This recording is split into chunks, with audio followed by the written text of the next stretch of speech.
y'all? Hope you guys are doing good. Hope you guys are getting down with the vibes like Salvatore's was in that grandma video.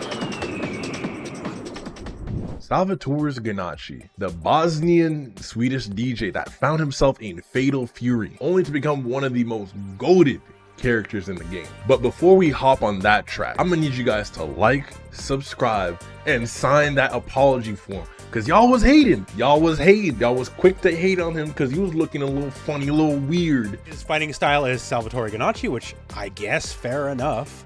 And he cherishes music and anime.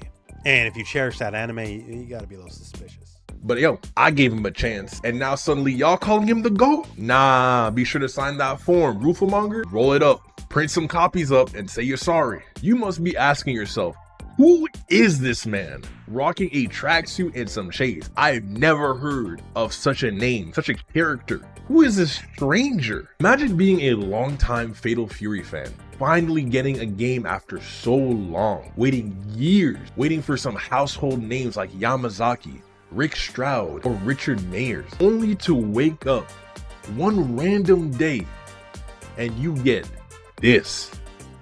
Ooh.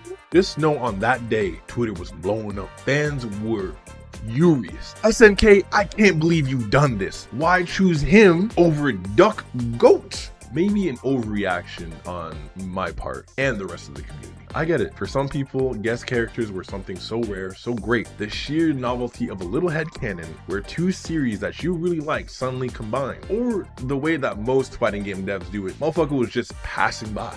But as more fighting games add guest characters, the bar gets raised higher and higher, ranging from Terry to 2B, Negan, Omni-Man, LeBron? But what if I told you there was a turning point to all this hate, where people went from hating this person to understanding and, you know, kind of liking him, being like, you're a little weird, but you're cool. What if I told you there was one real person in the City of the Wolves? That's right, Salvatore Ganacci is nothing like Soccer Man. Salvatore's the character. The identity and his entire kit is based off the Salvatore's the persona. Maximilian explains it best. What we are witnessing happening right now is the goddamn Ganachi 180 revolution. That, like, Salvatore Ganacci, I mean, I hate to break it to you, maybe isn't entirely a real person, and that I would have to go on and learn more about that. It's like he's from his own world, and if you've seen any of his music videos, you quickly understand he's more than just a man. He's an entity, and he moves by his own groove and bends reality however he pleases. And it shows not only in his wacky moveset, but in his personality and the way he interacts with the characters in the cast. As a DJ on tour who's secretly a martial artist, looking for inspiration through fighting no less, the Salvatore's power scaling goes crazy. He can guess a fighter's attitude and fighting style simply through vibrations alone. You didn't hear it from me, but I bet he solos Goku. I'll be the first person to say that the trailer did not do him justice. I mean, if I could describe his moveset in one word, I would describe it as goofy.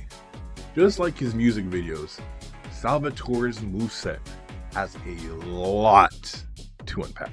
Armed with very wacky buttons, which is a mix of punches, kicks, sprinkled with some groovy dance moves. You're gonna have to unbind Far C off a Sal G player's controller. Cause funny enough, this button is plus. Doesn't look like it, but it is. And that player will show you it's plus by doing it every single second they can to close distance. Where Salvatore shines are in his jump-ins. I fully believe that he has the most degenerate jump-ins in the game. Jump D. This goofy animation cannot be taken seriously. Man is just flailing. This button's strong suit is how visually jarring it is. Looking at this man flutter into the sky like he's Yoshi. Jump C on everything, please. I implore you. Rev block this jump in. Don't try to guess which side he's gonna land on, because most Salvatore's players have yet to develop their frontal cortex past this button. This war crime of a jump in is a nightmare to deal with. It hits ambiguously. You can't tell if he's gonna cross up or stay same side. It trades with anti-airs. Personally, the best way is to not interact with it sometimes. If he does get his counter hit, he does a lot of damage.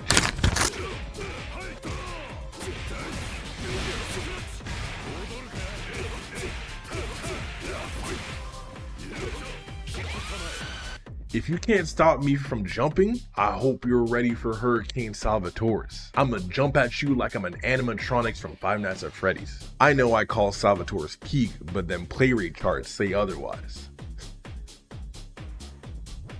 Yeesh.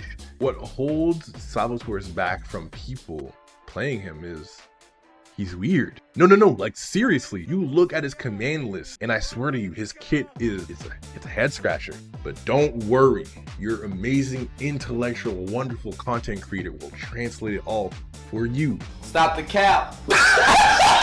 My man has 4 stances. These counts as stances, right? Magical step. You will no longer see this stance along with the Salvatore's players that played him solely just to hit the infinite. I got quickly removed. This move got rendered to just being used for meaty overhead setups, and that's it. Also, side note, did y'all know that this is also an overhead? Amazing run. Of course he needs a command run, just cuz. This stance comes with a high and a low. You can also break, but you will only mostly use this move for combo filler. This is where we get to the weirder stances. You have Groove, the handstand stance. He has a few kicks, the world's slowest overhead, and a low.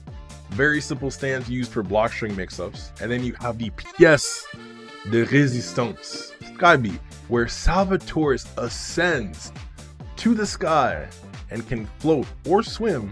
No, it's not a DP, but it's a really good anti-air. Salvatore's game plan is whatever the player wants it to be. For a character with no meterless reversal, W normals, and lack of nuclear warheads hidden within Hotaru's kit, I can bet you the player piloting him knows just as much as you do.